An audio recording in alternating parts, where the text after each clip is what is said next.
So let's welcome Father.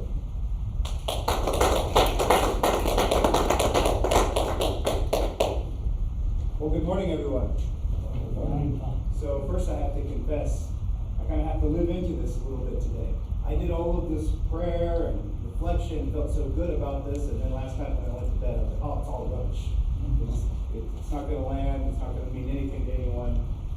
I'm sure we've all had that experience before when we prepare to do something, and then all of a sudden we have doubts, second thoughts, fears that try to get in our way and keep us from moving forward. I was thinking about this title, Stand Firm in the Lord.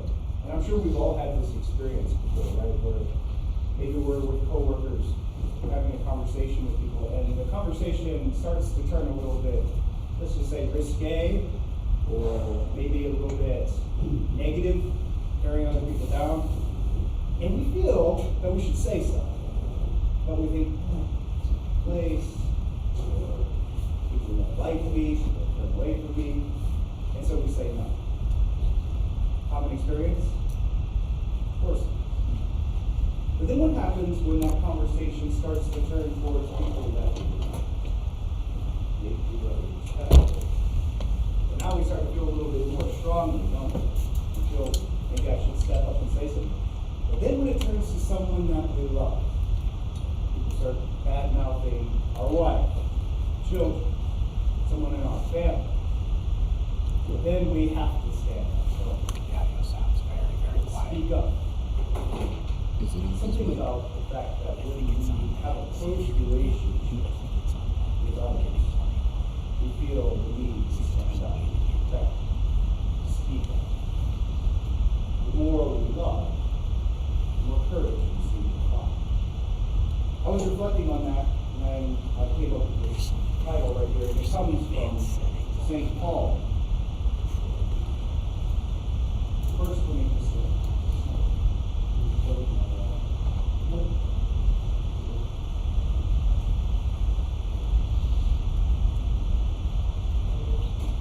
First, let me share. I had this experience where I was with a group of people. It was a church group. I won't say which group it was. But they were saying a lot of things that were a little bit, let's just say, theologically questionable. And I was new. I was a new priest. And I'm going to give you a little secret. Priests don't become priests because they want people to hate them. We want people to like us. It's a quality that is good to us, but oftentimes it can be our weakness. We want people to feel comfortable with us. We don't want people to feel like we're judging them. And so oftentimes we'll keep silent. But this conversation kept going, and then it got to the point where there was a leader within this community who started to say that the virgin birth never happened, that Mary was not a virgin, that that's all just patriarchy, that's all just men. And then she started to say the resurrection didn't happen. Well, now I had to say something. I had to stand up. And it wasn't because she was wrong. It was because she was insulting someone that we love. Much in the same way that if we heard somebody attacking someone else that we know. When we hear somebody attacking our faith, attacking the Lord, the closer relationship we have with the Lord, the more compelled we feel to stand up and to be firm. St. Paul says, "Rejoice in the Lord always. Again, I will say rejoice. Let your gentle spirit be known to all men. The Lord is near. Be anxious of nothing, but in everything, by prayer and supplication with thanksgiving, let your requests be known to God. And the peace of God, which surpasses all comprehension, will guard your hearts and your minds in Christ." In other words, you are not alone. You are surrounded by the Spirit of God. Rejoice even in affliction, because you can draw nearer to Him. I'm going to have to... Okay, now it's starting to work. So my opening thoughts, I was trying to think of an image to use for you guys. And I don't know why it's...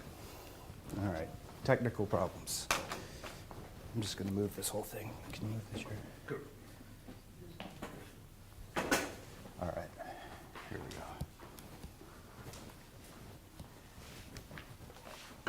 Okay, here we go. So first I thought, a mechanic.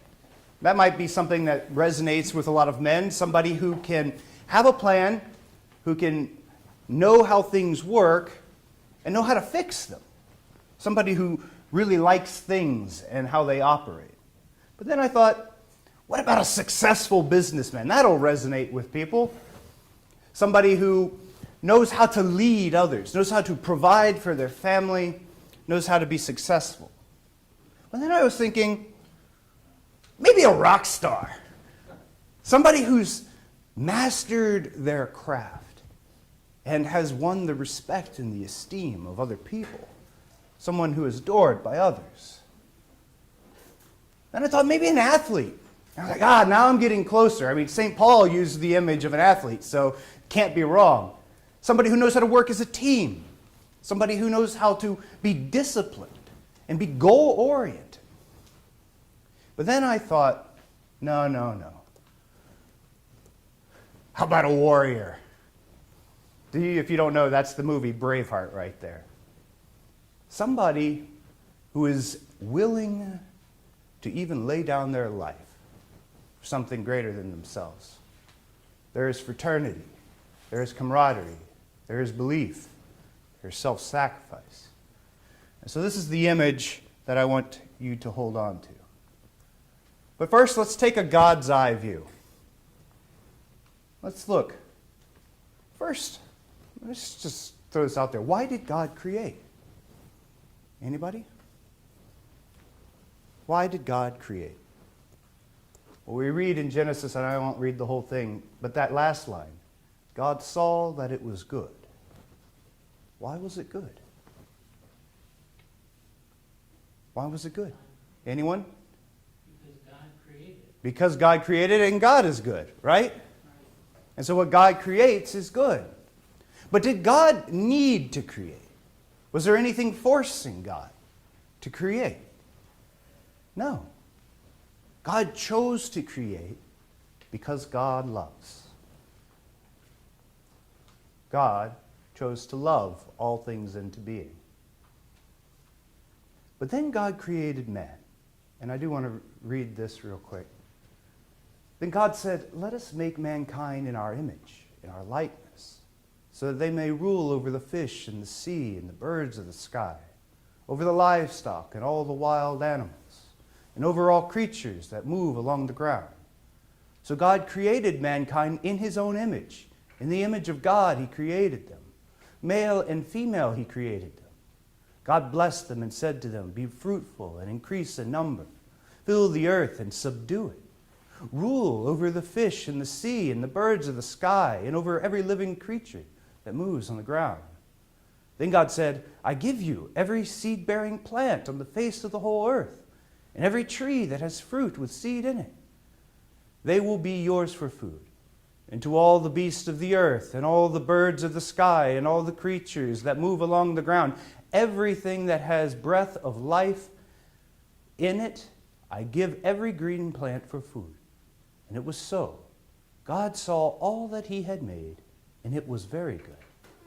And there was evening, and there was morning, the sixth day. We've heard this many times before.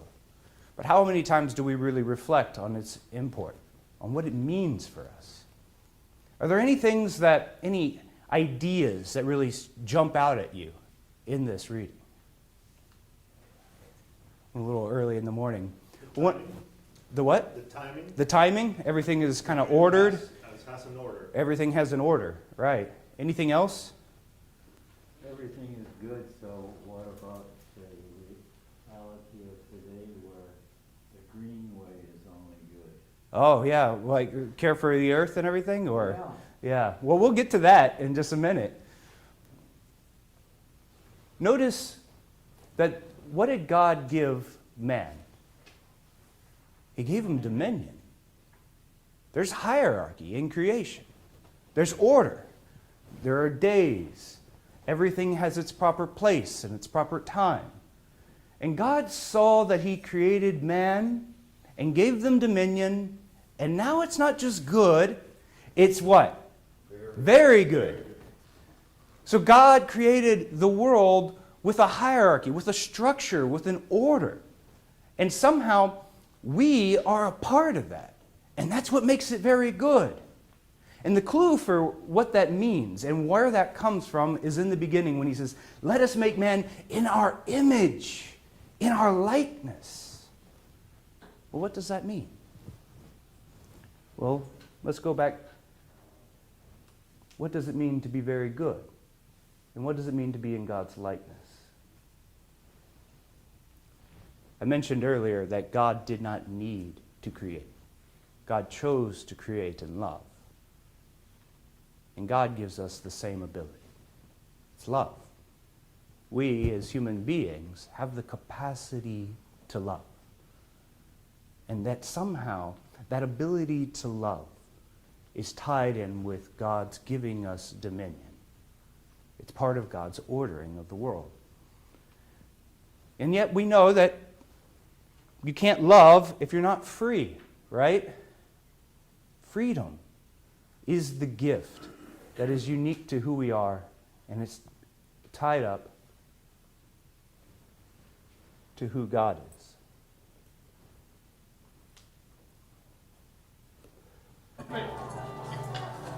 Why does it go? We didn't come here to fight for them.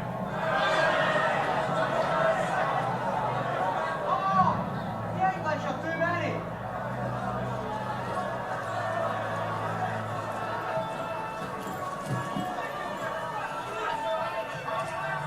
Sons of Scotland, I am William Wallace.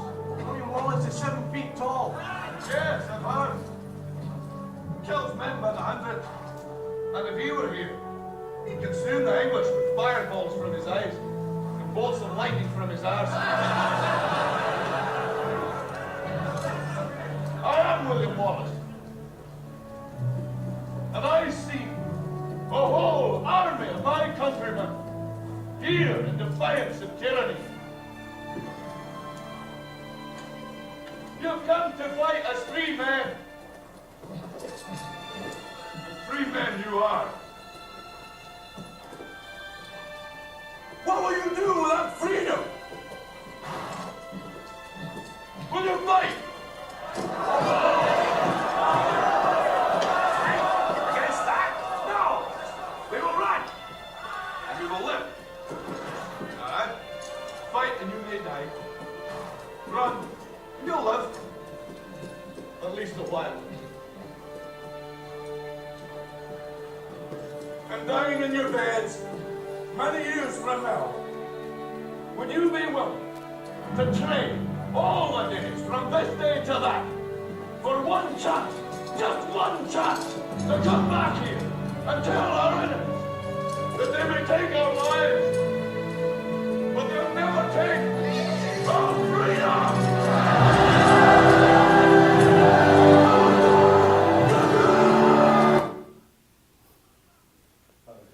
Yeah. Why does it go? Yeah. In a second.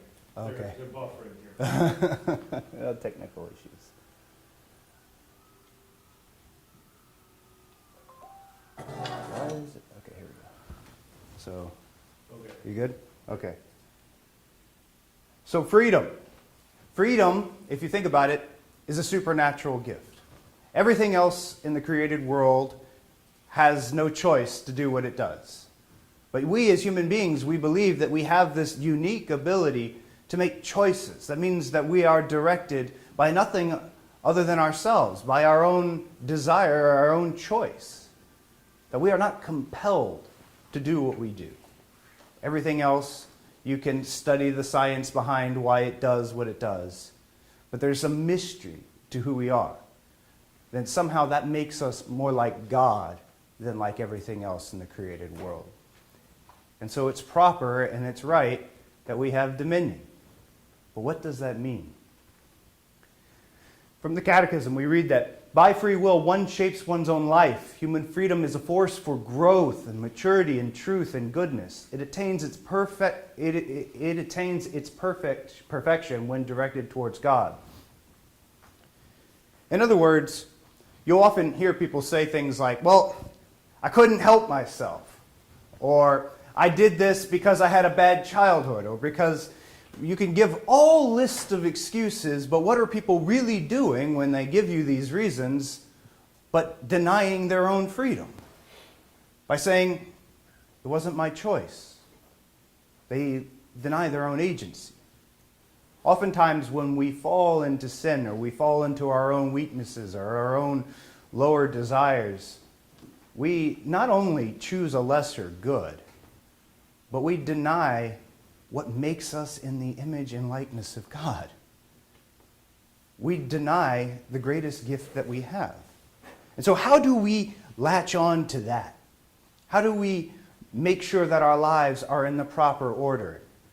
That it's not our feelings or our hungers in our belly and things like that that rule us, but rather this sense of freedom and love that God has given us. How do we live in freedom? Well, where does it come from? It comes from God. And so it stands to reason that making God our primary motivation and our primary aim would allow us to grow in freedom, to grow into who we are. By choosing something other than God, we take ourselves away from the very source of what makes us in His image and in His likeness. God's plan is hierarchical. Now, this is something that we don't talk about, or when people mention hierarchies today, it's often in a negative sense, but it is baked into God's plan of creation. We can look at the hierarchy just in the created world. There are rocks and there are things that are inanimate objects in the world. They don't really have life. We don't say that they have life. They're good, but they're a lesser good. Then there are the plants and the fungus, things that live, but in a very limited way, right? Then there are things that have senses, that are aware of their surroundings, that can respond to other things, that can make choices in a different kind of way. And then there are human beings who actually have the freedom to rule over their desires. The more one does what is good, the freer one becomes. Well, here are some images of men today. What do we got here? We got Hugh Hefner, Playboy, the idea of the man's man, the ladies' man. Then we got these frat guys over here just drinking, having a wild time, having a good time. We got the guy up in the top left, who I kind of identify with a little bit. The idea of a guy who just lives for his own comfort. Maybe eats a little bit too much, doesn't take care of himself. These are the images that the world often projects of men today. And yet, if we were to look at all of them and what are their motivations, why do they do what they do, they're no different than cattle. Think about it. What do cattle do? They eat, they sleep, they have sex. All of the things that people often accuse men of doing. That image of a man is not free. He's no different than cattle because he's living off of his lower desires. Other images might be, on the bottom left, that's a picture right there from Portland a couple of years ago, a big protest. People who maybe have an ideal, they have something that they want, an injustice that they see, something higher than themselves, but they are consumed by their own rage, by their own passions, their own anger. And it leads to what? Destruction. It doesn't lead to care. And then on the right is just an image that I thought kind of articulates the idea of a boss who uses his freedom to control and put down other people around him. He might not be operating off of the same lower desires, but he is operating off of the same desire to control and to manipulate others, to put other people in fear. So freedom respects ourselves, but it also respects the freedom of other people. So how do we be free? Well, now I'd like to share with you the story of St. Francis. So, how many people here know anything about St. Francis? Got a few people? So you probably recall that when he was a young man, he wanted to be a knight. He wanted to, because his father was wealthy, but they were not of the noble class. He thought if he won esteem in battle, that he would become knighted. And so he went off to war with a neighboring town of Perugia, and he was captured and he was imprisoned, and he spent almost a little over a year in prison. And then he returned home, and you would think he'd be like, okay, now I'm done. We got beat, I got thrown in jail, I'm done with war. But he wasn't. In fact, when there was another call to arms against that same town, he joined in again. He hadn't given up this dream of being a knight, of being noble. And so when he was traveling with these group of soldiers, one night when they were encamped and he was sleeping, he had a dream. And in this dream, he saw this big open hall filled to the brim with glistening armor and weapons. And he saw all this, and his heart was just filled with joy because he said, oh, I know what this means. God's telling me we're going to be victorious. We're going to win, and all of this is going to be granted to me. And then when he was feeling that way, he heard a voice say to him, Francis, Francis, which is better, to serve the servant or to serve the master? Well, the answer is obvious. And so he replied, to serve the master, of course. Then come and follow me. Notice what God said to Francis. He didn't say that your desire of nobility is wrong, or that your desire to fight is wrong. What's wrong is who you're fighting for and what you're fighting for. Have a higher aim in your life. God doesn't reject nobility. He draws us into it. He says, you're worried about all these petty squabbles, these lesser things. Come and serve me, the true master and king. Notice that when we read in Genesis, there was something I didn't mention. God said, let us create, speaking with the royal we. That somehow in the plan of creation, God is the king, and he has set up order, and he has given us a duty and a responsibility to be a part of that ordering, to be a part of it. What happens when somebody disobeys the great king's command? Like, say you're a lord and you have a little title. You're supposed to honor and respect the wishes of the great king, are you not? In order for there to be unity within the kingdom, all of the nobility have to listen to and love the great king.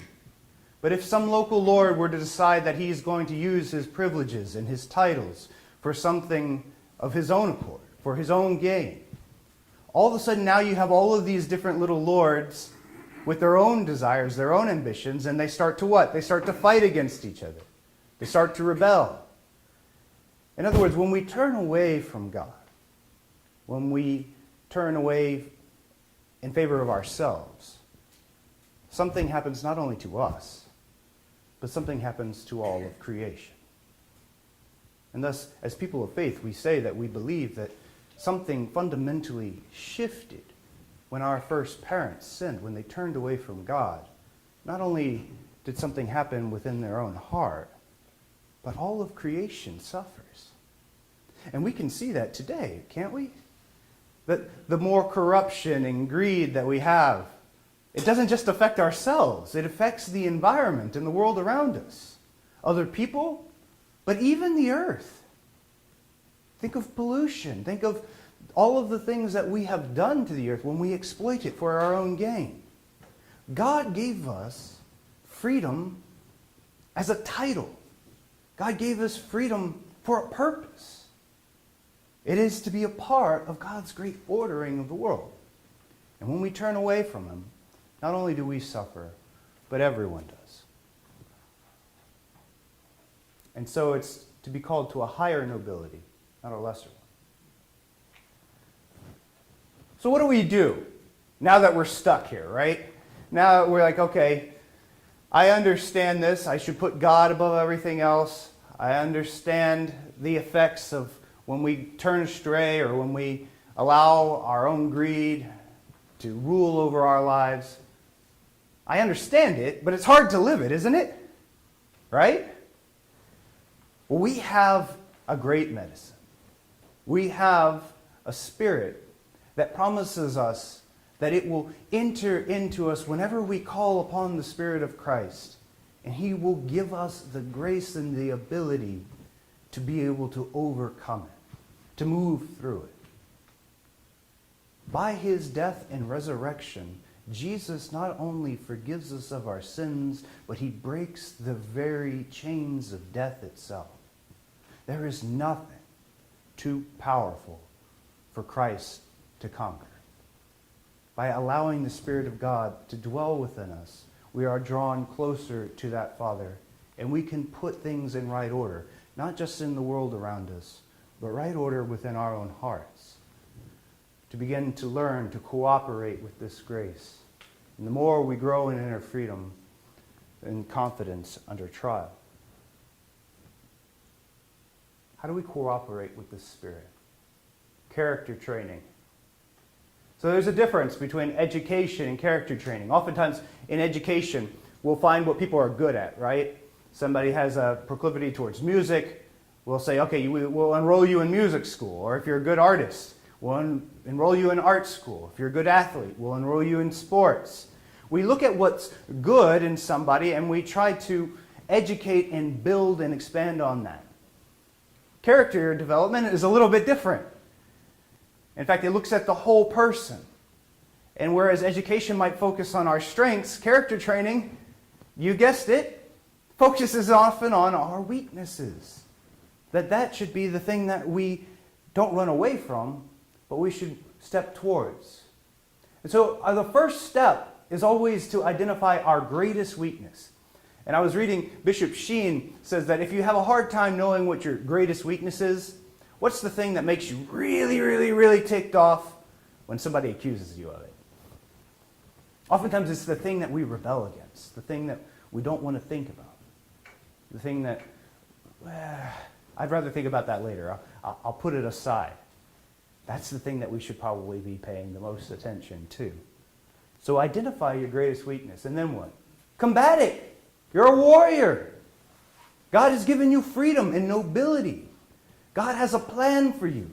And not only a plan for you, but He needs you to be a part of the plan of creation. So prepare arms. Do battle. Ask first for the grace of God and His Spirit, because the Spirit of God can do many things. There are many people who have been delivered of all kinds of things that once held them back. I've seen so many people who were in the grips of alcohol or drug addiction overcome those things and learn to be able to live their lives again. People who were overcome with hatred, eventually learning to let go of that hatred, and some even learning to befriend the people that we once hated. The Spirit of God is very mighty and powerful indeed. A daily examination of conscience. Most of us, at the end of the day, do an account. We look at how much money we have in the bank and we look at the bills that are due, right? And we want to make sure that we have enough money to pay the bills. We do a regular accounting of our finances. How often do we do a regular accounting of our own moral bank, our own deposits? At the end of the day, ask yourself, what were my strengths? What are the things that I really lived into today? And then what were those things where maybe I was lacking? Impose penances. We don't talk about that very much. But if your problem is that you have a loose tongue, and maybe you swear a little bit too much, or you gossip too much, every time you catch yourself doing it, have a little penance for yourself. Many people will do things like a swear jar, right? Every time you swear in a family, you gotta put that money in the jar. This might be a little bit extreme, but Bishop Sheen, in one of his writings, said that if you're prone to drunkenness and going to the tavern and having a bit too much to drink, Spend 5 times as much on charity, and then all of a sudden you'll start to reconsider how much you spend on drinking. Right? Give yourself little penances so that you'll have to actually take a stop and think about something before you do it. So many times we just act off of how we feel in the moment. But it's important to take a step back and to have a plan. To know, okay, this is what I'm going to do in this situation. And if I fall, here are the consequences. It's better to suffer the consequences now than later.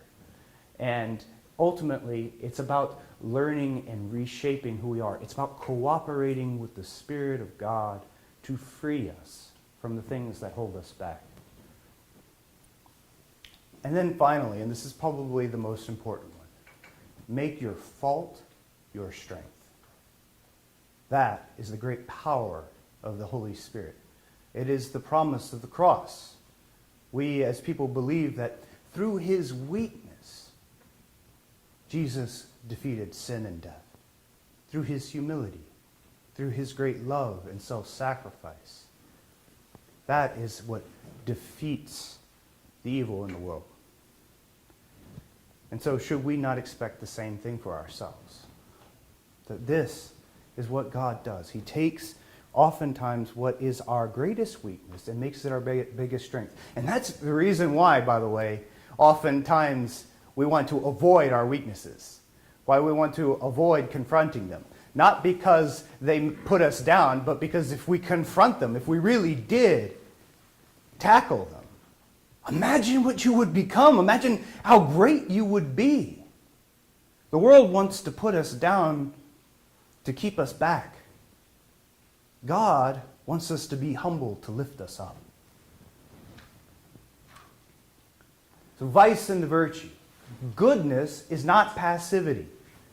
I've been reflecting on this a lot. In our culture, what is the predominant value? The thing that people value more than anything. And it's an unspoken thing, but I've been racking my brain with trying to figure out what it is, and I'll tell you this. This is what I believe it is. Being nice. Right? We want to be nice. Nice is not a virtue. In fact, oftentimes nice can be a weakness.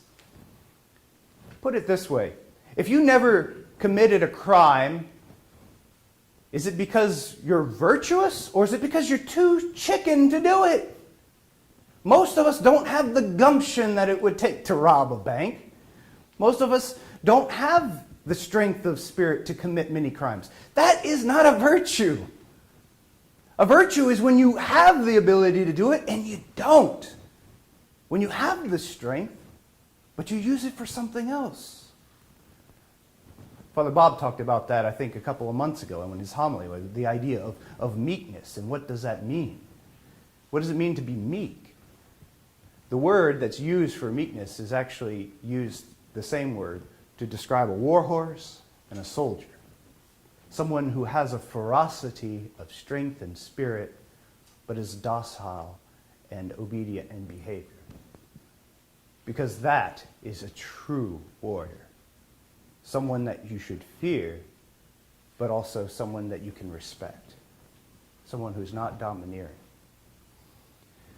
The little flower said that if she hadn't become a nun, she probably would have been the most wicked and evil woman that ever lived. We'll have to take her word for that.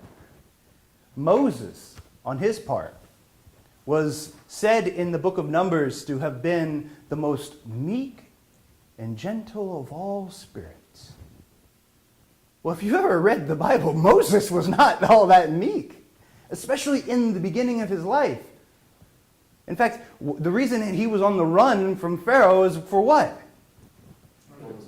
Murder. He killed someone. And we see in the beginning of Moses' days just how irascible and angry of a spirit he really was. When he came down from the mountain with those tablets and he saw the people worshiping the golden calf, he was taken up with rage and he smashed the tablets.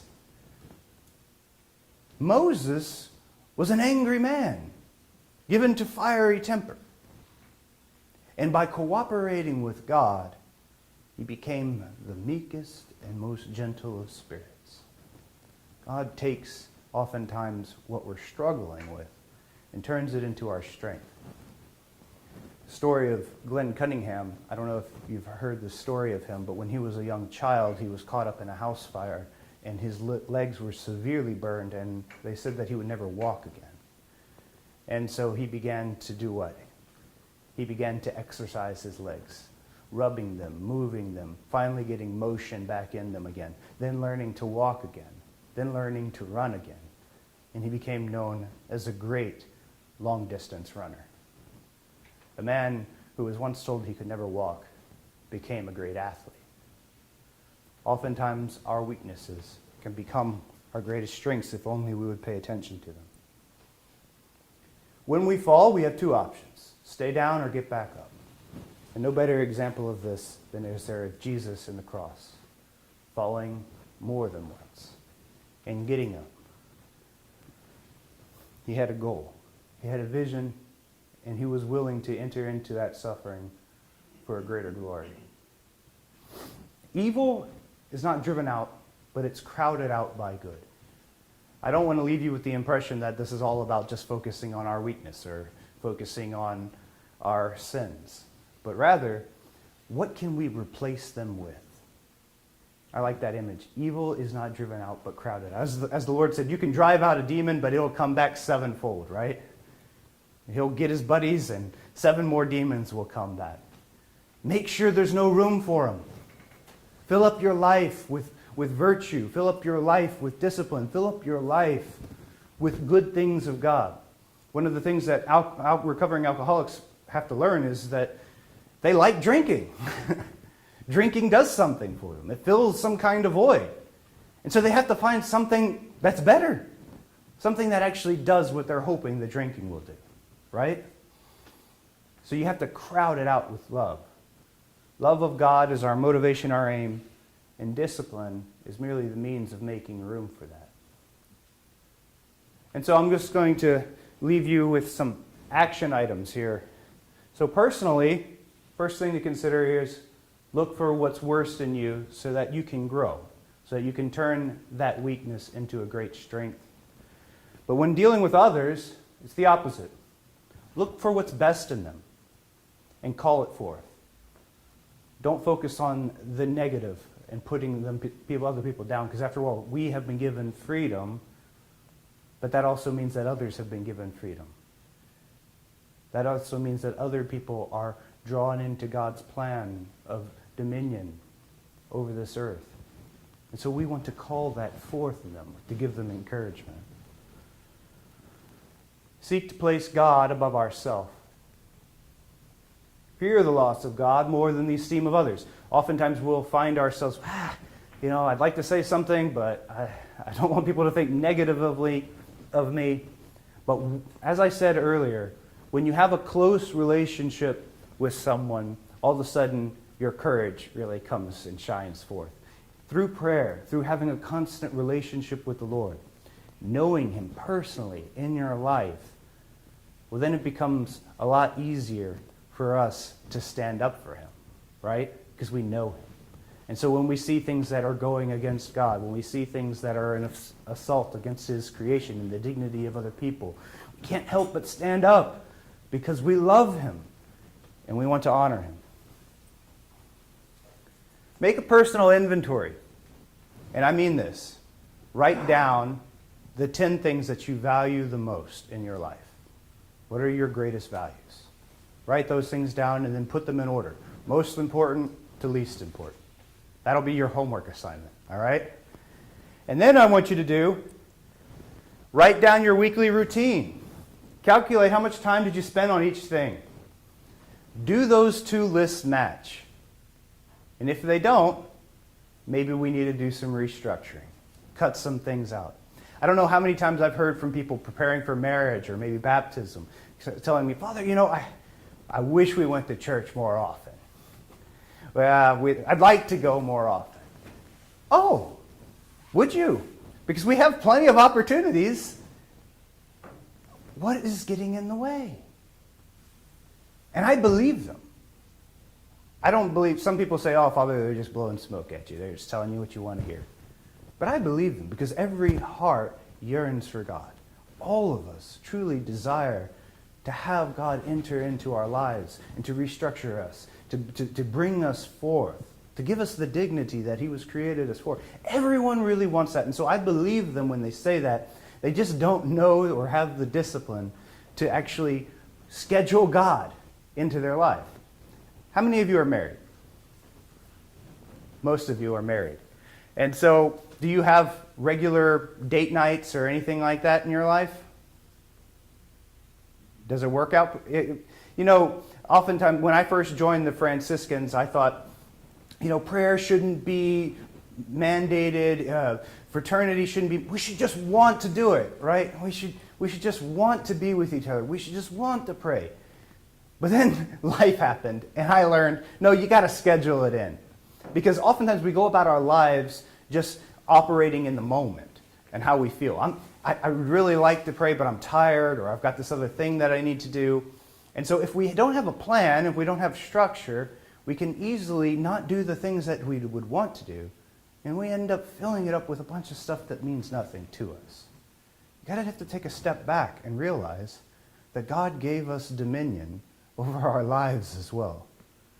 That our will, our choice, our freedom is meant to rule our heart. To not let our hunger dictate who we are. To not let our desires or our lusts dictate who we are. But let God reveal who we are through him. And then what gifts of the Spirit do you need? Pray for them and do acts of penance with them in mind. If you're really dealing with impatience and you're not being patient, and you find yourself cursing at people when they cut you off on the road, maybe next time you go to the grocery store and you're looking for the right aisle to choose the long one. Choose the one that's going to take you more time. Take opportunities in your life to practice the virtue that you want. Those little moments. And they will build and they will give you strength. Because after all, if any of you have been involved in sports, you know that you don't learn everything at once. Little steps, one after the other. First you learn to walk, then you learn to run. It's the same thing in our spiritual lives as well. And what gifts do you see others not using? Call them forth. Sometimes people are just waiting for that word. You know what? You are a great leader. Why don't you become more involved? We need you. You're great with money. You're great with finances. We need you.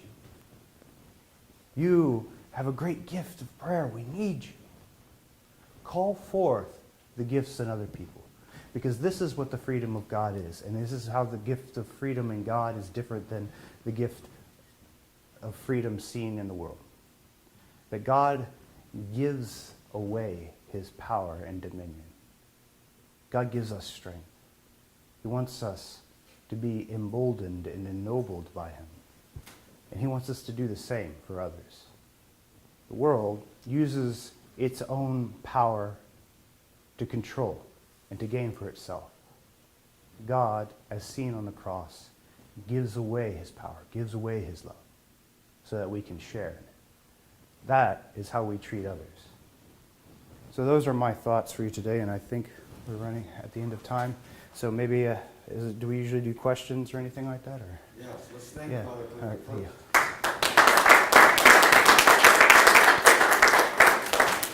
Brothers, by the way, can we see the screen now with the other brothers that are listening in? I need to connect. Okay, Oh. great. This one?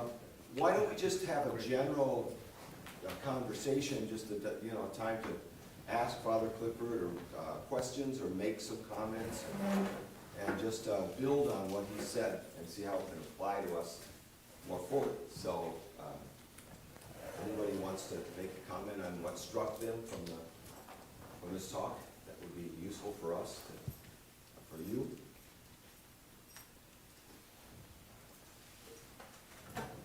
Yeah, we don't, God gave us freedom, Mhm. and, but on the other side, so that's free will, we know that, God knows what's gonna happen, right? Mhm. So I know maybe it's a different question, but if any comments on that, Yeah, so when I remember when I was younger and I had that same question, that idea of if God knows everything and God knows what's going to happen, how can we be free? Is that another way of wording your question? Right. Well, I remember that's how I believed that. Oh, well, God doesn't know everything when I was younger, because like if we're free, then God doesn't know what I'm going to do. That's a false assumption. It's an assumption based off of our own experience, right? We know things are going to happen because we know the rules by which they happen, right? Right. We know that the sun will rise in the east and set in the west, right? And we can give our reasons for why that is because we understand the rotation of the earth. And we can make a predictive assumption that given our experience and given everything that we've seen, that we know that this thing will happen. But we don't actually know it. We just believe it. We believe it based off of our experience and based off of as long as everything keeps doing what it's always done, this will happen. God knows from a different point of view. God doesn't know because he made it so. He knows because he is above all time. So he doesn't know things because he caused them to happen, but he does cause things to happen. But God knows because he is above time. And so put it this way. If you know that the sun is going to rise, does your knowing a thing make it happen? No, but you still know it. Likewise, God knows what will happen because he is beyond time. But that's not to say that he makes us make the choices that we make. But that is a good question, though, because it draws into the fact that God, and it explains how God is able to take even our bad choices. When we go against God's plan, he has a contingency already in place for it, right? God didn't want to create sin in the world. God didn't want there to be a need for his son to enter into the world and to suffer and to die. But he was also knew and was prepared to do it. Does that make sense? You know, one of the things, Father, that I found very important that I believe is part of our challenge today, kind of like as modern men, especially in spirituality, is something like consciously taking more responsibility for our own growth before the Lord.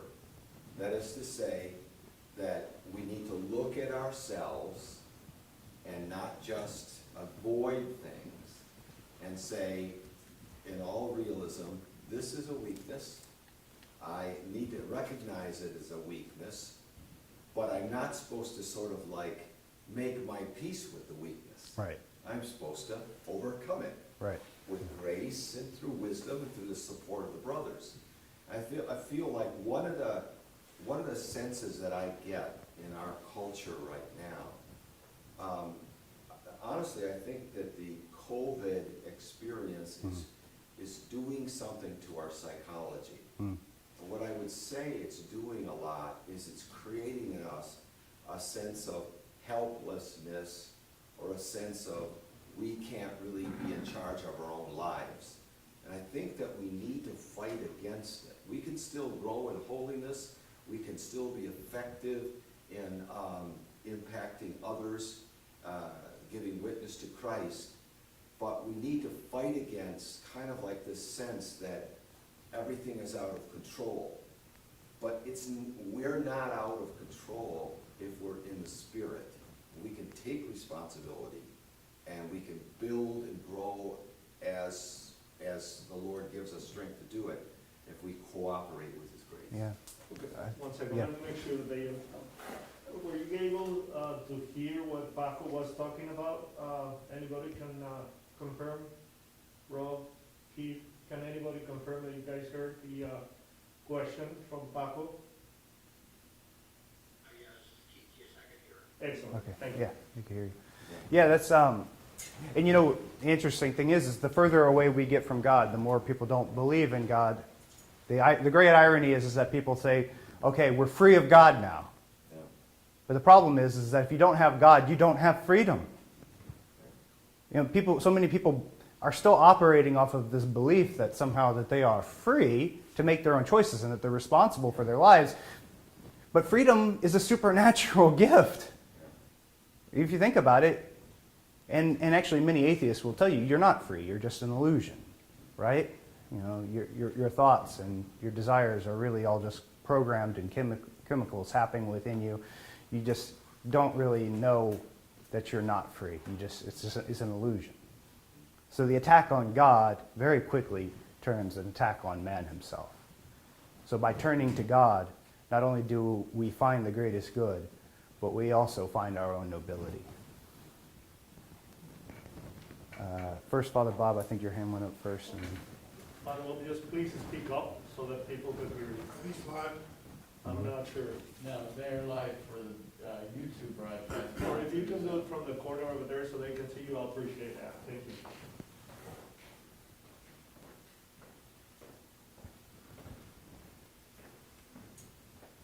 So, one of the things, and that actually happens often in confirmation interviews, is what was Jesus like? Or what do you want to be like? And dozens of times I've heard nice. And that's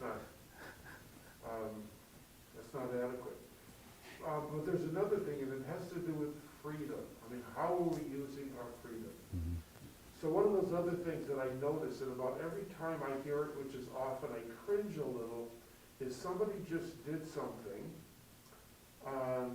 and it was out of weakness, and they'll probably regret it. But people say, well, you're only human. yeah.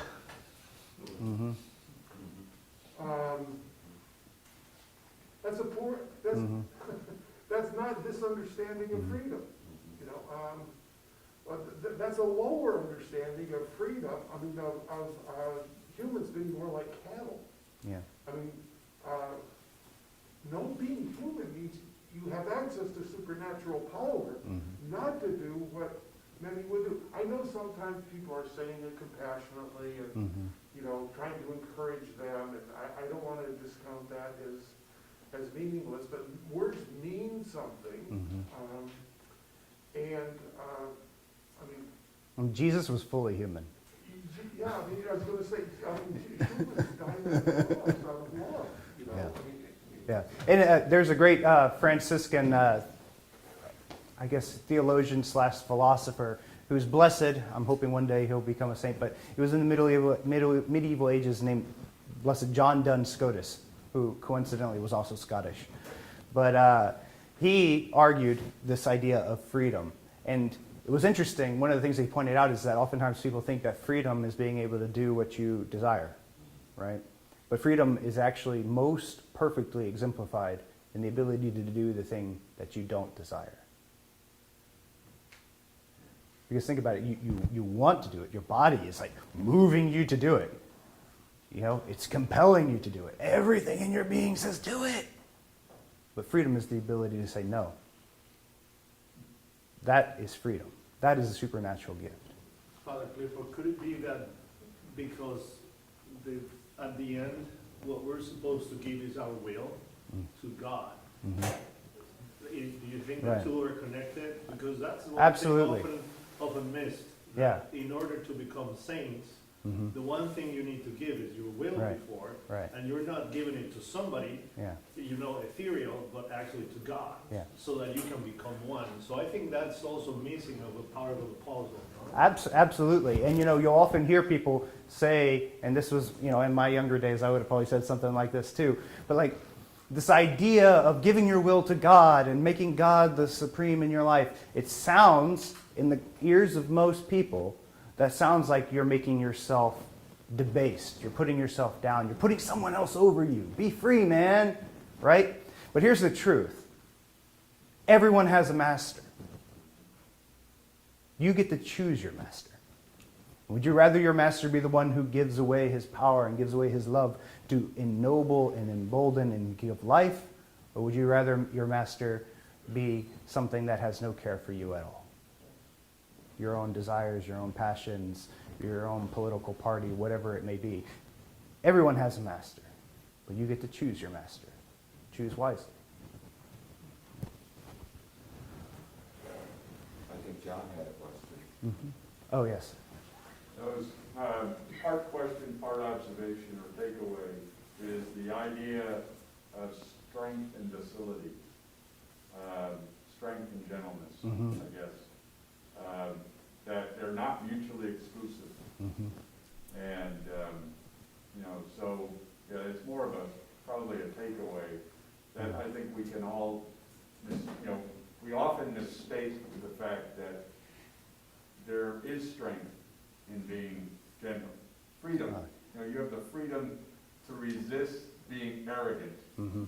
Right. Because that's a mistaken way of manifesting strength. Sure.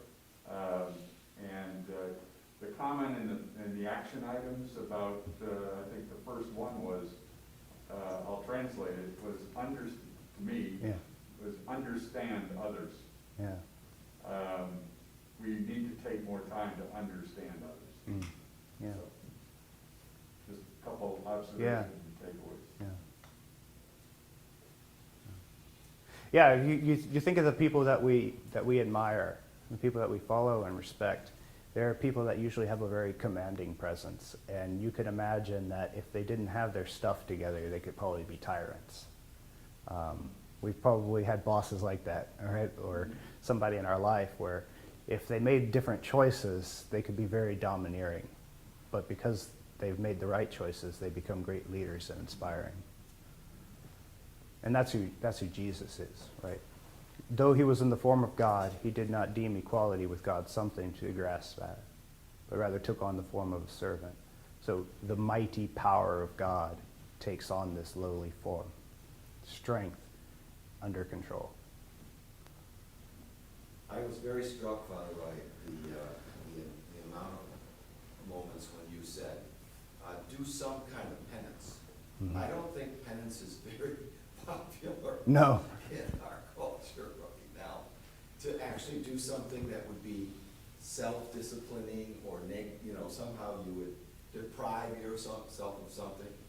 And yet it is that mechanism that allows us to really begin to put some kind of control or have some kind of self-control over like bad desires or unruly desires many times. And I think it's part of growing in strength to be able to do that.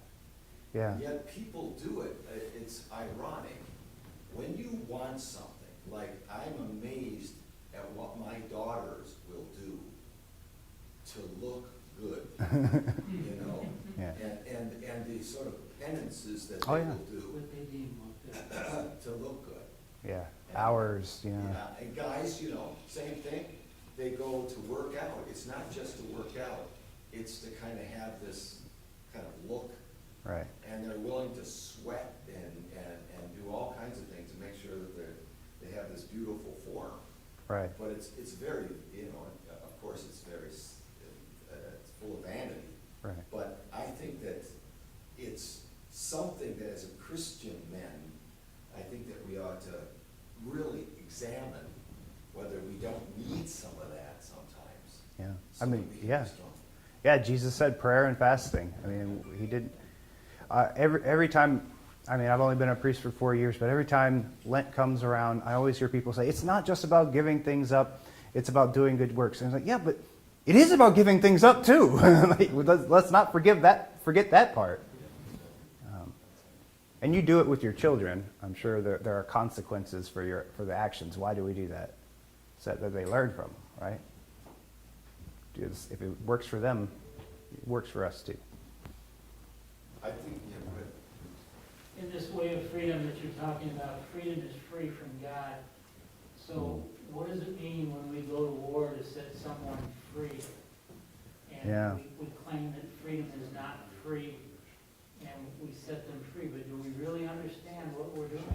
Yeah, that's a whole presentation right there on just war and what that is. But yeah. Father, just heads up, Father says you have a long line of confessions. Oh, okay. So you need Well, to- all right. All right. All right. Well, thank you. Again, Father. Thank you. So much.